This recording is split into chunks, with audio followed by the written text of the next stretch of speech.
पीले दांत वाली बहू। रंजना कभी ब्रश नहीं करती थी। उसे कितनी बार उसके माँ बाप ने डांटा, लेकिन उसका कोई असर उस पर होता ही नहीं था, जिस कारण से उसके दांत पीले पीले हो जाते हैं। शादी के बाद। अरे बहू, वैसे तो तुझ में कोई कमी नहीं है, पर तेरे दांत इतने पीले कैसे हैं बेटा? कैसे मतलब? कोई सर्जरी थोड़ी ना कराइए। वो तो क्या नाम, मैं ब्रश नहीं करती थी तो पीले हो गए। अब क्या करूं? आप कहें तो लाल करवा लूं या फिर काले? यार ये क्या है, क्यों माँ से लड़ रही हो? लड़ रही हूँ? अरे मैं लड़ रही हूँ या ये बोल रही है कि दांत पीले हैं, पीले? अरे तपस्या थोड़ी ना की है इन्हें पीले करने के लिए। बकायदा ब्रश नहीं किया है 20 साल तक, तब जाकर। छी, कैसी बात कर रही हो? ये उस वक्त तो पीले नहीं थे जब हम लोग तुम्हें देखने आए थे। अरे तब साफ करवा लिया होगा डेंटिस्ट के पास जाकर। अब देखो कैसे पीले पीले लग रहे हैं। रंजना सास की तरफ गुस्से से देखती है। फिर शुरू हो गई पीले पीले पीले। अरे पीले तो तब भी थे जब मेरे हाथ का रसगुल्ला उड़ा उड़ा कर खा रही थी और बोल रही थी, लड़की नहीं गुणों का खजाना दे रहे भाई साहब। खैर अब वो लोग करते भी तो क्या करते, पीले दांत वाली बहू पल्ले पड़ी थी तो झेलना तो था ही। एक दिन कीर्तन में रंजना गाना गा रही थी। अरे कमला बहन, माँ का द्वार है, यहाँ तो सब शुद्ध होकर आते हैं, फिर अपनी बहू को ब्रश भी नहीं करवाती तुम। दूर से पीले पीले दांत भक्ति में बाधा उत्पन्न कर रहे हैं। अरे कोई 2 साल के बच्चे थोड़ी ना लेकर आई हूँ मैं बहू बनाकर। अच्छी खासी लड़की है, अरे कैसे करवाऊं ब्रश? ये तो उसे खुद करना चाहिए ना।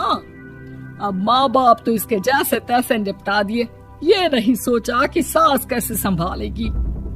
सास बहू को लेकर घर आ जाती है, लेकिन सोच लेती है कि अब इसे लेकर कहीं नहीं जाएगी।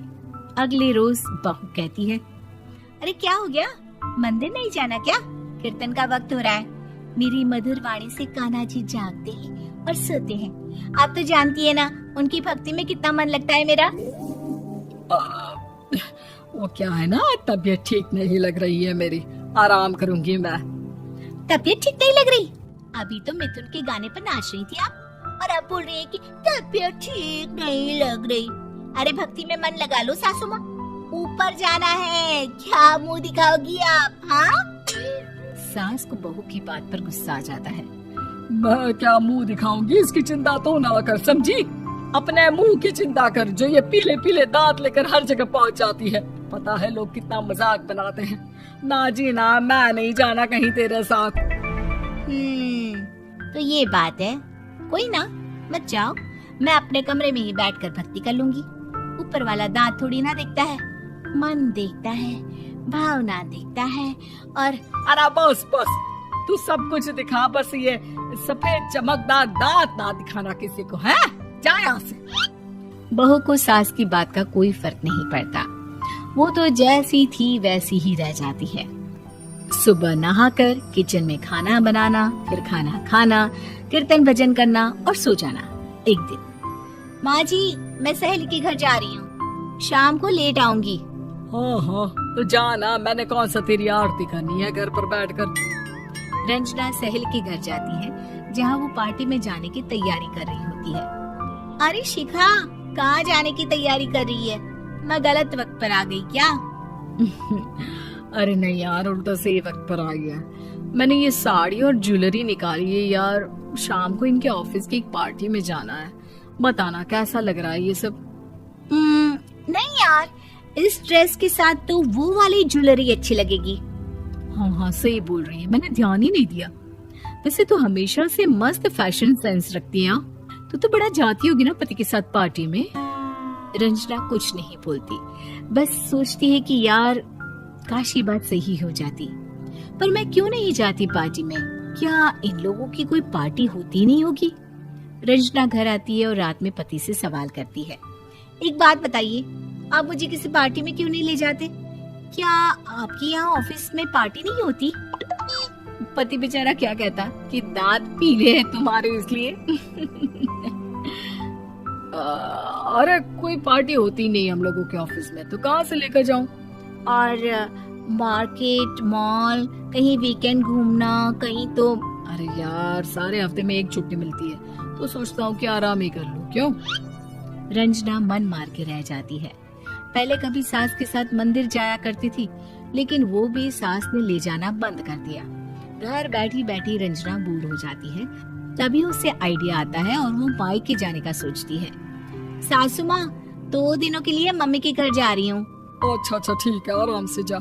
और हाँ, माँ से कुछ अच्छी आदत सीख कर आना कि कैसे शरीर के हर भाग की तरह दांतों की सफाई भी जरूरी होती है, समझी? शुरू हो गई ना आप।